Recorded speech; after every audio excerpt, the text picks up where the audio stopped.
Football news now. Caribbean champions Mount Pleasant stayed in touching distance of the leaders in the Jamaica Premier League after getting the better of Arnett Gardens in a rescheduled encounter on Thursday. Christopher Scott reports. After the 1-0 loss to Waterhouse on January 25, the St. Anne-based club were looking to bounce back with their clash against Arnett Gardens at home. And they did just that, as the Caribbean Cup champions Mount Pleasant are getting closer to a top 3 spot, clipping the Junglists 1-0 at the Draxall Sports Complex on Thursday. Daniel Green given too much time and space, netting when turned out to be the decisive goal in the 49th minute. Mount Pleasant are on 30 points but are still in 4th. They are just 3 points behind Portmore United. It's always important to rebound, especially after a negative result.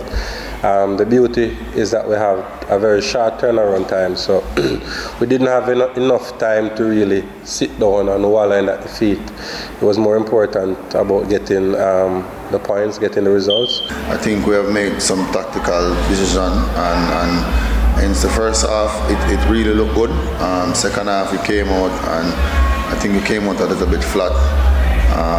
I think the plan that we were using in the first half, I think we kind of strayed from that a little bit, and hence the scoreline.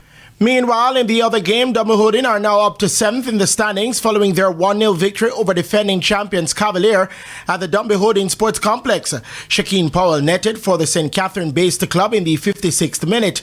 Dumbarton are on 25 points, one less than their opponents, who dropped to 6th.